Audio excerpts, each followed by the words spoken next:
చంపకు చారుడు కళ్ళమ్మా చెంగుకు చాలని ఒళ్ళమ్మా వంపుల సుంపుల వయ్యారమ్మ చంపుకు తినకే బుల్లమ్మ నిన్ను చూడగనే మతిపోయిందే కనుగీటగనే కసి పెరిగిందే పిల్లో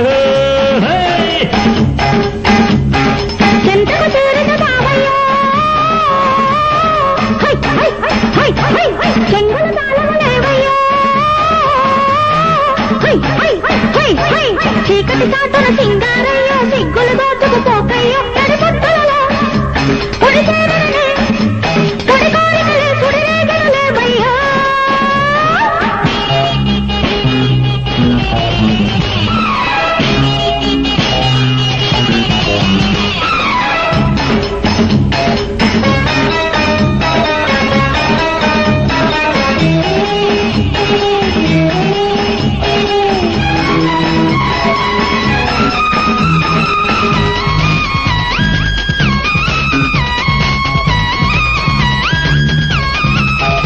కన్ను సోకిన్నాడే కట్టు తప్పింది చేయి తాకిన్నాడే చెంగు జారింది ముట్టుకుంటే కట్టు బొట్టు ఏమంటారు పక్కకొచ్చిన్నాడే పట్టు తప్పింది గూడు దాటిన్నాడే గుట్టు చెదిరింది ఒళ్ళుకొస్తే ఒళ్ళు కాస్త ఏమవుతారు జతకూడగనే జటులాడుకునే చలివేడుకలు తొలి కోరికలే చాలే చంపకు చారుడు కళ్ళమ్మా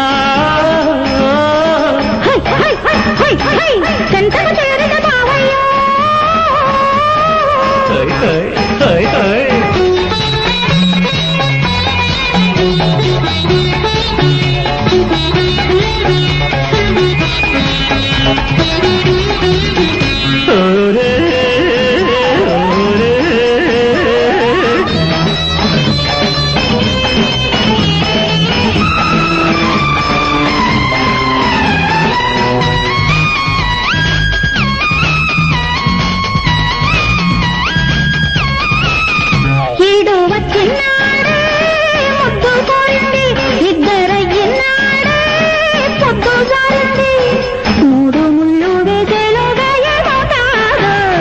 మొక్కినాడే ఆశ పుట్టింది మిర్రి చూసినాడే అగ్గి పుట్టింది కమ్ముకొచ్చి కౌగిలిస్తే ఎట్టుంటారు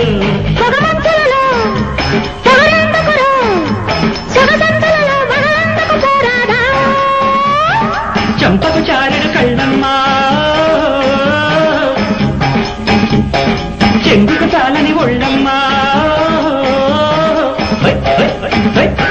గుంపుల సొంపుల వయ్యారమ్మ సంపుకు తినకే బుల్లమ్మ నిన్ను చూడగనే మతిపోయిందే కనుగీటగనే కసి పెరిగితే పిల్ల చెంతకు చేరిన బావయ్యో చెంగులు చాలవలేవయ్యో చీకటి చాటున సింగారయ్యో సిగ్గులు దోచుకు పోకయ్యో దడిపొట్టలలో పొడి చేరనే పొడి కోరికలే సుడిరేగలలేవయ్యో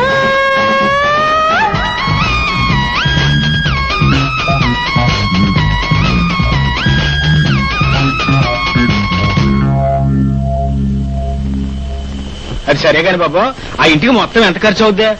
మామూలుగా అయితే ఇలాంటి ఇంటికి 1,00,000 రూపాయల దాకా ఖర్చు అవుద్ది బాబాయ్. కానీ మా స్కీమ్ లో మాత్రం 25,000 తీసుకుంటాం. పైగా అదంతా ఒకసారే కట్టక్కర్లేదు, ముందు 5,000 ఇస్తే చాలు. ఇల్లు కట్టించి తోరణాలు తగిలించి పసుపు రాయించి బట్టలు పెట్టి మరీ పంపుతాం. మంచి తోరణము మించిన దొరకదు, ఆలసించిన ఆశాభంగము. చాలా గొప్పగా ఉంది. మేము 5,000 రూపాయలు మిగితే ఇంత పెద్దలు కట్టించిస్తారా? సరే జానబెత్తి నెల పూరు గుడుసులు మనకే 5,000 ఎలా వస్తాయి? ఎవరిస్తారు? నేనిస్తాను.